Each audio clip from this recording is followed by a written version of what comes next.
everybody. Welcome back to Old Man Van Running. Been away for about 3 weeks. Went to France, did some running in Grenoble, France, did some running in Marseille, France. Went to France on business, added a few days for a holiday with my daughter and 2 of her roommates, all 3 of them studying in Florence, Italy. And now I'm back after running the Manchester, Connecticut Manchester Road Race, the 85th version, last Thursday. Now I'm back and I'm ready to give you my long-term review on the ASICS Gel-Kayano 28. So I put over 80 miles in this shoe since my first impressions video a couple of months ago. And let me tell you, I think this shoe has grown on me more so than it did when I first tried it out. If you recall from my first impressions video, I gave this shoe, the ASICS Gel-Kayano 28, I gave it a score of 9.0 on a scale of 10. Reason why I did that is I thought it really had its own niche in a stability trainer rotation. That niche being those long, slow runs, those nice and easy runs where you wanted your legs to recover quickly, you didn't want them to get beat up. I didn't feel it was quite as responsive as the Brooks Glycerin GTS 19. That being said, I think over these 80 plus miles that I've really grown to like this shoe a bit more than I did originally. If you recall in my first impressions review, one of the things I was concerned about, outside of maybe it was felt a little heavy on the foot compared to the Brooks Glycerin GTS 19, was that it didn't feel quite as responsive.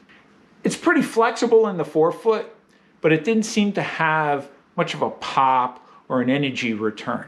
It's exceedingly comfortable, luxuriously comfortable, very, very soft, but I just wasn't sure that I'd want to wear it as much as I found myself doing. So I follow the principle of 80-20 in my training.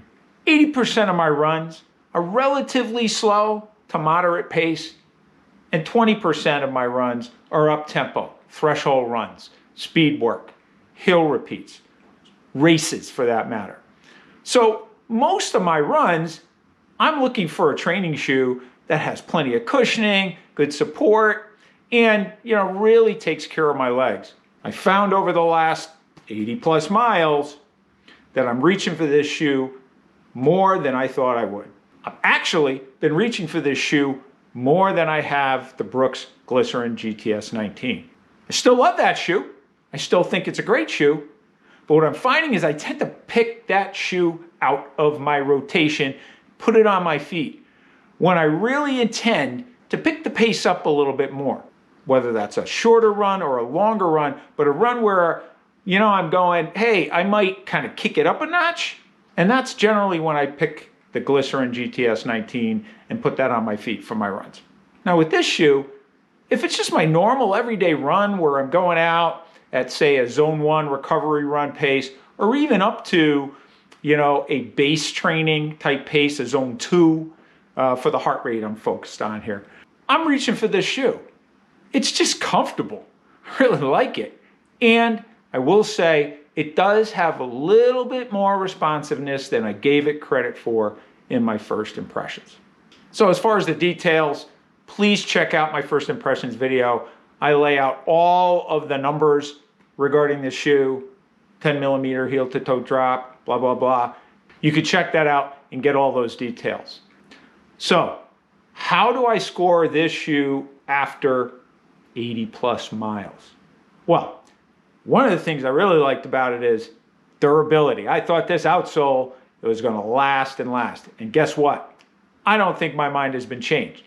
Let's take a look at that outsole wear. It's got plenty of rubber on that outsole that after my first couple of runs, man, I didn't see much wear at all. So looking at this, if you see, this is where I normally get wear. Yeah, it's starting to wear down, but it's still real thick.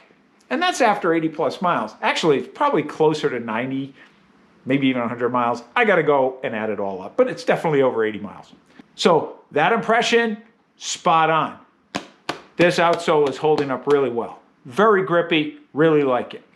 Like I said before, nice and flexible. Not too flexible, but flexible enough. This midsole material and this gel, everything is comfortable, and there's a little more pop in that midsole material than I gave it credit for. So I really like that. One slight little thing though, it's the midfoot fit. Toe box is great, plenty of room for my toes.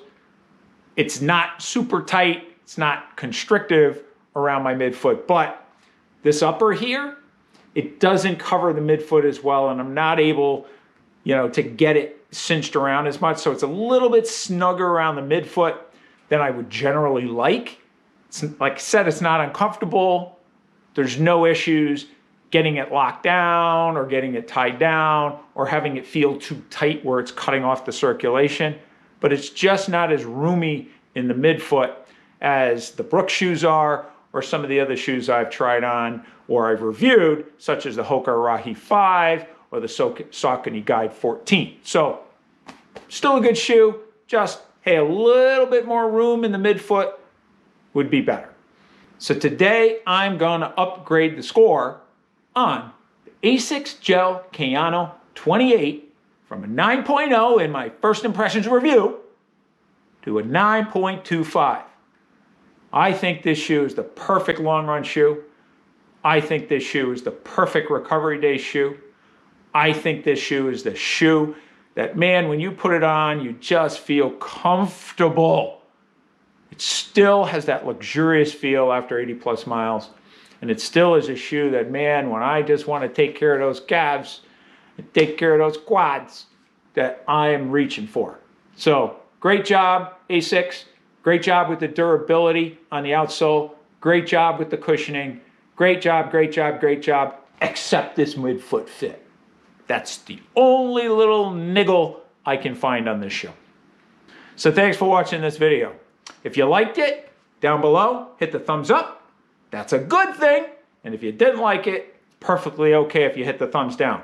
But please, if you didn't like it, and even if you liked it but you got some constructive criticism, by all means, leave comments, positive or constructively negative, and I'm more than happy to read those comments, reply to them, and take the feedback. And if you want to see more videos from the Old Man Van Running channel, please subscribe to the channel. Subscribe to the channel, hit the notification bell, and you'll get notified when more videos are posted on this channel. Thanks again for getting to the end of this video. I really do appreciate it. And remember, lace up your shoes and let's get out on the roads.